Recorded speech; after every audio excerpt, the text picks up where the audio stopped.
Mauser C96, Episode 3. Chers amis, bonsoir. Je reprends un petit peu l'histoire du C96 que je vous ai mis dans les 2 premiers épisodes. On en était resté au système de chargement et je vous montrais un petit peu que l'armée n'avait pas pu valider cette arme, donc aucune commande n'était passée par l'armée. Je vais continuer l'histoire en fait du C96, c'est-à-dire que je vais reprendre l'historique et les différents modèles et les différentes modifications avec le temps. Mais par contre, sur cette vidéo-là en particulier, je vais changer un petit peu, c'est-à-dire je vais faire une interruption dans la suite historique et je vais aller directement à ce que mes sympathiques abonnés appellent dans leur mail qu'ils m'ont envoyé. Alors, quand est-ce que tu ouvres le capot ? Bon, donc si vous voulez, je me suis dit oui, effectivement, maintenant il faut peut-être que j'ouvre le capot parce que cette arme, j'ai même du mal à dire arme, hein. Quelque part c'est plus, si vous voulez, quelque chose de culturel, quoi. Moi je considère que c'est presque de l'art à ce niveau-là. On en était resté là, donc je vais ouvrir le capot, je vais aller beaucoup plus vite que ça, mais c'est vrai que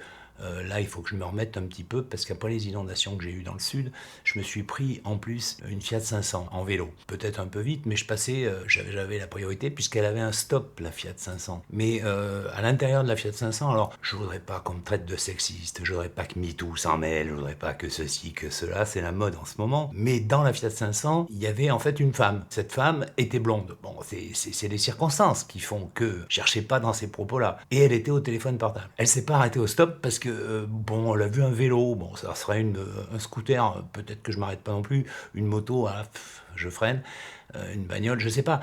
Dans tous les cas, c'est pas arrêté, ce qui fait que je suis passé un peu par-dessus, et là, il faut que je me remette en état, que je me repose un petit peu après tout ça. Donc je vais ouvrir le capot, on va aller directement sur le sujet, on va reprendre où on était resté. Je vous parlais du système de chargement par lame chargeur, ces fameuses lames chargeurs. Je vous ai parlé de la sécurité, cette sécurité qui est la new sécurité, la nouvelle sécurité. En fait, on le voit ici au niveau du marteau, c'est poinçonné ici. Donc on a une nouvelle sécurité qui permet, si vous voulez, de, quand elle est ouverte, armer le chien. Quand elle est fermée, elle écarte le percuteur du chien, donc on n'est plus en contact, c'est très, très pratique dans la cavalerie. Et elle interdit d'armer ici. C'est-à-dire que dans cette position, on ne peut pas armer.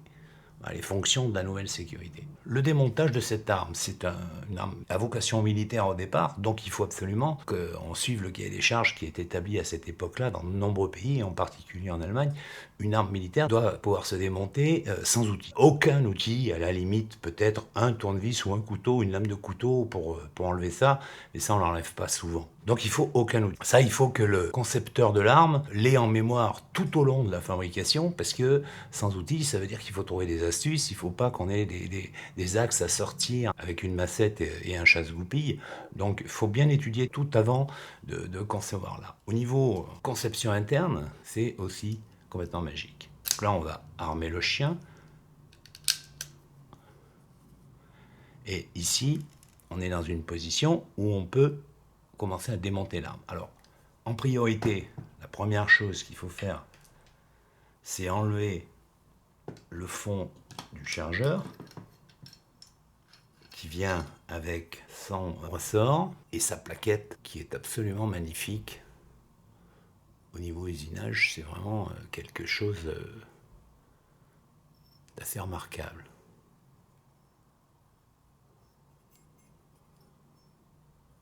C'est entièrement usiné, c'est tout fini à la main. Et on a les numéros de série qui apparaissent à ce niveau-là. Une fois qu'on a enlevé la plaque chargeur, on a à l'arrière ici un bouton. Vous voyez un peu ? Il est là. Donc en fait ici, on dégage le bloc canon culasse de la carcasse. Et on sort tout l'ensemble.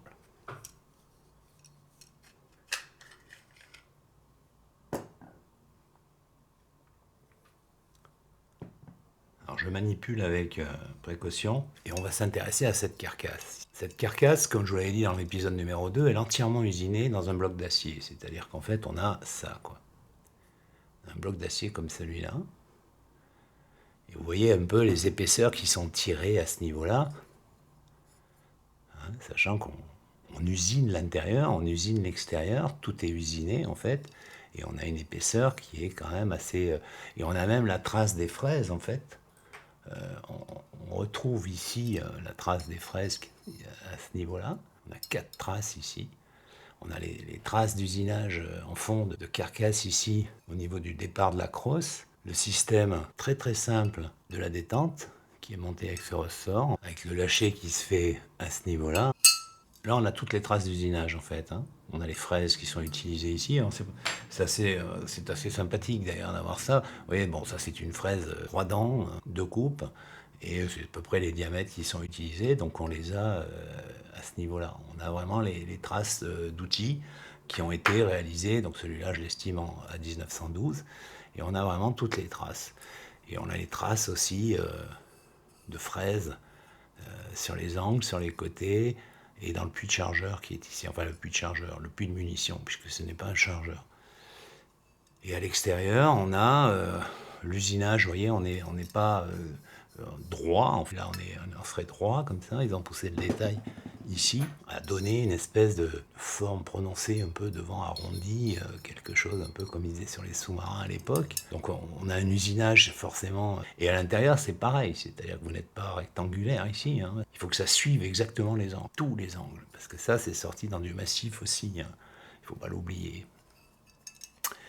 Cette partie est massive ici, on a usiné là, on a contourné, on a chantourné, avec des fraises, on est venu chantourner tout ça.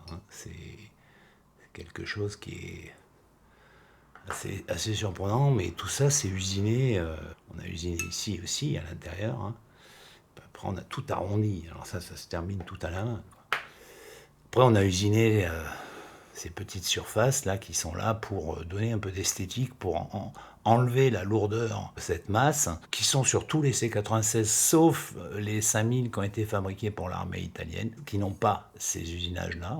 On allait à l'économie à cette époque-là, je pense que le contrat avait été négocié à l'économie, donc on n'avait pas les petites fioritures, c'est un peu comme dans les bagnoles quand vous choisissez les options. Et du coup, ces armes sont très très rares. Sur les 5000, il doit en rester peut-être 50. Elles sont dispersées un peu sur toute la planète et elles sont extrêmement rares. Et là, l'usinage est fait à la petite fraise de 10.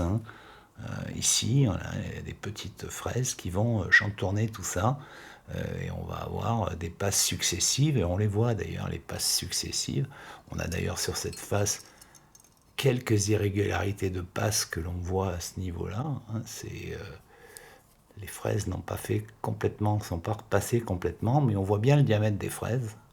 On a quelques empreintes à quelques endroits qui nous donnent vraiment le diamètre des fraises. On a la même chose ici et là, on a exactement... là, on est encore plus petit, on est dans du 5-6 pour détourer tout ça. On a cet usinage qui est ici, bien sûr. Là, on le voit, le diamètre de la fraise. On a ici l'empreinte du diamètre de la fraise, c'est-à-dire que quand la machine s'est arrêtée, la fraise est légèrement descendue, il y avait un petit peu de jeu, et on a marqué. Et ça n'a pas été poli, en fait, complètement, et c'est passé au contrôle. Là, on a la marque de la Waffenfabrik Moser Oberndorf am Neckar, qui apparaît ici.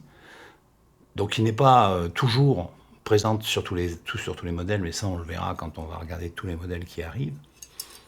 Ça ne sera pas dans cette vidéo, je rassure certains, s'il y en a qui veulent me quitter, ils peuvent se désabonner tout de suite, parce qu'il y aura encore une autre vidéo, parce qu'on s'est désabonné entre la vidéo 1 et la vidéo 2, il y en a qui ont râlé, trop long et tout, machin, qu'est-ce que c'est, il faut attendre, bon, donc je me casse. Moi, ce que je veux, c'est garder les passionnés, ceux qui n'ont pas envie, ils s'en vont, j'en ai rien à foutre. Alors là, on est sur le bloc culasse, canon, alors ça c'est étrange, ça c'est un truc, ça sort tout droit d'un truc de science-fiction, quoi. Mais tout droit. Avec la mécanique qui est ici. Cette mécanique, elle se désolidarise de l'ensemble par une manœuvre qui n'est pas trop établie, mais bon, on tire dessus en fait. Ça décroche. Donc là, toute la mécanique, je vais vous montrer parce que c'est impressionnant quand même. Parce que sachez que c'est toujours tout fait à la main. Là, tout est usiné. On a tout usiné. Vous imaginez le travail. Le fameux sabot qui nous sert, comme sur le P08 ou le P38, pour bloquer la culasse au départ du coup. Et ensuite, on a tout ce petit bloc. Alors ce petit bloc, il est fabriqué dans un bloc comme ça. Hein. Donc on prend un bloc d'acier comme ça, et on sort ça. Il faut un tout petit peu de savoir-faire. Alors là, c'est pareil, on retrouve la Waffen-Fabrik qui va disparaître en 1920 et qui sera remplacée par Moser. Donc ça, c'est un élément aussi de datation, comme l'extracteur qui est ici. On commence en 1896 par des extracteurs plus longs. Ces rainures qui sont là, en fait, ces petites rainures qui sont là, qui sont de la décoration. Ils ne sont pas sur tous les modèles, ils sont sur les modèles un peu luxueux. Et réalisés avec une fraise qui a un bout sphérique, en fait. Hein. Je ne sais pas si vous le voyez bien, je vais essayer de bien cadrer tout ça. Donc vous imaginez le boulot, il y en a deux de chaque côté. Ça, c'est simplement pour les rainures. Un petit bouton, vous allez voir tout de suite à quoi il sert. Alors on a cette fameuse hausse, ce que je vous avais expliqué, calibrée à 1000 mètres. Donc elle évolue dans le temps. On la retrouve sur les 9 mm, parce que je vous parlerai du C96 en 9 mm, qui arrive en 1908, en même temps que le Luger. Donc là, on va enlever le percuteur. Alors j'ai essayé de retenir, c'est dans le sens horaire. Donc là, on sort le percuteur avec son ressort, son petit ressort qui permet de le ramener pour qu'il n'apparaisse pas à la montée de la munition qui suit. Ensuite, il faut libérer le petit verrou pour dégager le ressort du percuteur. Une fois que vous avez dégagé le ressort du percuteur, vous avez la culasse qui est libérée. Alors, je vais revenir sur la culasse. Et là, vous avez l'ensemble de la culasse ici. Vous avez des frappes de contrôle qui sont ici. Vous avez le contrôle final hein, qui est couronné, donc on sait que cette arme-là est antérieure à 1918, parce qu'après la chute de l'Empire, cette marque disparaît. Donc on commence à avoir des précisions au niveau des dates. Je reviens sur l'usinage, certains peut-être que j'insiste trop, mais j'ai des passionnés sur ma chaîne, et ces passionnés-là, ils font de la mécanique de précision. Et quand on fait de la mécanique de précision, on comprend mieux les choses. Et c'est vrai qu'ici, on fait passer une fraise. Hein, on a une fraise ici qui va nous faire un usinage. Tout ça, c'est des outils, hein, c'est tous des outils qui usinent toutes ces formes qui sont là, hein, que l'on retrouve ici. Toutes ces ouvertures sont fraisées dans ce sens-là, fraisées dans tous les sens. Je ne vais pas trop appuyer, hein, parce que les puristes apprécieraient pas, moi non plus. Et il y a même des pièces qui sont usinées un peu bizarrement, comme celle-là. Alors, j'ai pas la fraise qui correspond, j'ai une fraise autre, mais il y a un usinage qui se fait comme ça, en fait, aussi. Hein, c'est l'arrondi qui est ici, et qui sert à bloquer le verrou. Donc là, c'est une fraise qui a une forme légèrement sphérique, et des usinages dans tous les sens. Alors, bien sûr, c'est tourné, hein, puisqu'on a un canon ici qui est tourné. Alors cette pièce ici, je n'ai pas l'explication, hein, je ne sais pas. Si elle est rajoutée soudée, brasée, je ne pourrais pas vous dire. Là, j'ai bloqué sur 2 ou 3 usinages. Il y a des trucs que je ne sais pas. Hein. Bon, là, j'arrive à peu près à tout définir, comment ils font pour usiner. Même cette forme-là, c'est une forme assez particulière. C'est une forme rectangulaire, c'est un trou carré, comme on dit. Et usiner un trou carré, il faut y réfléchir en 2 fois quand même, hein, parce que les outils conventionnels, les fraises ou les forêts, toutes ces formes qui ont toutes ces formes arrondies, là, faut oublier. Hein, on n'est plus dans de la forme arrondie ici. On est dans du mortaisage. Alors, le mortaisage, c'est toute une technique, hein, le mortaisage. Alors, je n'ai pas d'outil de mortaisage en particulier. J'ai des outils de tour, mais en fait, c'est un outil qui va être monté sur une mortaiseuse et qui va... Bon, ça, c'est un outil carbure qui n'a rien à voir avec... et qui va usiner, en le déplaçant à chaque fois, qui va usiner ce trou-là. Mais si vous regardez bien, c'est quand même assez remarquable, hein, parce qu'on a... un trou ici qui est le trou du canon en fait. Hein. Et puis ensuite on a ce mortaisage qui est ici qui va permettre de recevoir la culasse, qui est quand même assez remarquable. J'en profite pour vous montrer le canon. Canon à 6 rayures, qui arrive en 1912 sur la première production. Donc là, on passe avec un canon 6 rayures alors qu'on était avec un canon à 4 rayures. Ça permet aussi de dater. Donc vous voyez un petit peu l'usinage de ces pièces-là. Et on arrive à celle-là, où là j'ai eu un gros temps de réflexion sur un usinage en particulier, que j'arrive pas à comprendre et que je pense avoir résolu, mais j'en suis pas sûr. Je vais poser la question parce que je sais que mes abonnés, en particulier ceux qui sont mécaniciens de précision, ils vont comprendre de quoi je parle. Ils vont, mais les pièces rectangulaires, bon, enfin, il y a des usinages. Là, on a de la fraise ici pour faire de la rainure. Bon, c'est des usinages qui sont pas simples, mais c'est des usinages qui se font. La fraise conventionnelle, voire peut-être même un peu d'étolimeur au début, mais très peu. Et cette pièce-là, j'ai essayé de comprendre. J'ai regardé les plans Moser qui sont pas suffisamment précis pour arriver à savoir si cette pièce et cette pièce-là, c'était la même pièce. Et en regardant avec des lunettes d'horloger, je me suis rendu compte tout de suite que c'était la même pièce. Même cette pièce qui est cette forme-là qui passe au niveau du chien, qui prouve absolument que c'est la même pièce. Alors on me dirait oui, bon, d'accord, c'est la même pièce. Bon, ok, ils ont simplement surfacé ici et puis basta. Oui, ça, je suis d'accord avec vous. Par contre, ici, là, ils ont commencé à balancer de la fraise ici. Il a fallu agrandir. Ils ont balancé de la fraise ici pour agrandir ce trou qui est là. Ils ont agrandi ce trou qui est là. Et ils ont été faire. Et alors là, moi, j'ai pas trouvé. Enfin, j'ai une idée, mais je la garde parce que je vais lancer un concours bientôt sur le truc. Là. Essayer d'être le plus clair possible au niveau de la définition. Vous avez des usinages assez particuliers ici. Quand même l'impression d'avoir été fait avec une fraise, tournée avec une fraise. Bon. Ces usinages-là, si cette pièce fait partie de cette pièce-là, là, on va expliquer comment on rentre une fraise comme ça, dans un trou, comme ça. Donc là, j'ai réfléchi, j'ai déjà une idée, mais j'ai déjà une idée. Bon, je vais vous laisser réfléchir. Si quelqu'un trouve, je lui offre. Ah non, il est rangé dans les cartons, c'est vrai que je déménage l'atelier. Mais bon, s'il est patient pendant 3 mois, il faut d'abord qu'il trouve, et ça m'étonnerait. Enfin, je sous-estime peut-être.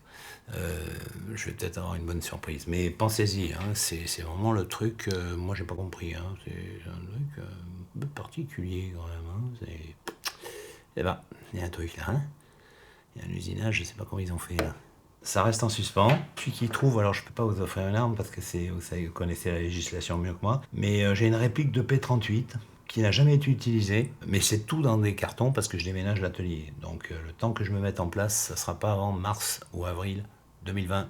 Je suis désolé. Le premier qui trouve, je le mettrai dans les commentaires. Elle est très belle. Vous la verrez, elle est très belle. On la voit un petit peu sur la vidéo du P38.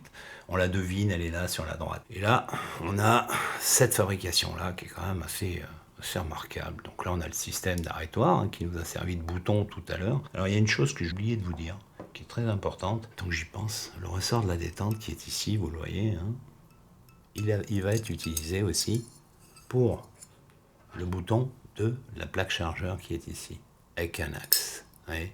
C'est en fait le même ressort ici qui est utilisé à ce niveau-là. C'est de la très très belle mécanique, entièrement démontable sans outils, c'est ce que je vous ai expliqué, avec des systèmes de ressorts qui sont utilisés pour plusieurs éléments. Donc là, on a la gâchette. Alors la gâchette, elle est un peu sensible, façon de parler. Elle est un petit peu, faut faire très attention. Elle arrive à sortir ici de cette biellette d'entraînement ici. Donc à ce niveau-là, elle arrive un petit peu à. Il faut faire très très attention avec cette petite gâchette, au remontage, je parle. Là, vous avez un ressort qui est utilisé pour la gâchette et pour le verrou ici. Même ressort qui a une très très belle forme d'ailleurs, je trouve, qui a été réusiné derrière, mais qui est très très beau. Le système de piston ici, qui va être utilisé avec le ressort pour le marteau, ici. Système de piston qui va être dégagé par la gâchette qui va être ici, et qui va faire partir le marteau. Là, je ne peux pas vous le faire à vide, toute la mécanique risque de souffrir, donc quand même, il faut y aller en douceur. le système de sécurité avec sa marque, un coup de poinçon ici, et puis très belle pièce. On retrouve, ce que je vous disais tout à l'heure, on retrouve les diamètres des fraises qui sont utilisés à ce niveau-là pour aller dégager cette petite surface qui est là, parce qu'elle n'arrive pas par hasard, cette surface. Elle n'est pas moulée, elle n'est pas estampée, elle n'est pas faite à l'imprimante 3D, hein. Elle est usinée. Voilà, je tenais à ouvrir le capot. Ça ne sert à rien que je referme le capot. Vous avez X vidéos qui tournent sur YouTube qui sont toutes aussi bien faites les unes que les autres, qui vous montrent, qui vous démontent, qui vous remontent, qui vous bricolent, qui vous truquent, qui vous machin, qui vous... Bon, donc, quoi ça sert, un remontage, vous aurez compris. Toutes les pièces sont là, c'est ce qui compte. Je voudrais juste finir ma vidéo en vous montrant un ouvrage là, que je tenais absolument à vous présenter, qui m'a été offert par un collègue gendarme de ce monsieur, Philippe B., qui est un ancien du GIGN, qui a fait un livre de sa vie, enfin de ses vies, puisqu'il a plusieurs vies. Ce livre est passionnant. C'est vraiment très très intéressant d'arriver à comprendre un peu ce que c'est que le GIGN, que l'on connaît comme ça par l'intermédiaire des journalistes, hein, mais bon... Et ça permet de rentrer dans ce corps de gendarmerie qui est quand même un corps assez exceptionnel, avec des personnes qui sont, je dirais, hors du commun, ne serait-ce qu'au niveau mental. Donc je tenais absolument à vous montrer ce livre. C'est vraiment très très intéressant. Ce monsieur a eu plusieurs vies, il l'explique très très bien dans son livre, et il en a une qui se présente à mon avis, et il en parle d'ailleurs, il a commencé à faire les essais. Il veut faire du cinéma. Bon... Je pense que si vous avez... moi, quand je l'ai vu en photo là, pour la première fois, j'ai tout de suite pensé à une série que j'ai bien aimée, c'était marrant, qui s'appelait Transporteur. Je me suis dit, oui, c'est vrai, ce monsieur, il est fait pour faire du cinéma. Et je pense qu'on va le revoir très très vite au cinéma. Et si jamais la France se loupe, aux États-Unis, il va faire un carton. Et là, il a son fameux Manurin 73, et c'est ce fameux 357 Manurin qui a été fabriqué d'une certaine façon, c'est-à-dire avec forgé pour la plupart des éléments, et c'est ce qui en fait sa qualité extrême, et reconnu aux États-Unis. Tous les Américains vont vous dire un 357 Manurin de cette époque-là, c'est absolument magnifique, avec un canon de 6 pouces en plus. C'est quelque chose d'extraordinaire. Et là, ce Manurin, il en parle d'ailleurs de ce Manurin, c'est très très bien fait. Je vous le conseille, je fais pas de pub, je fais très très peu de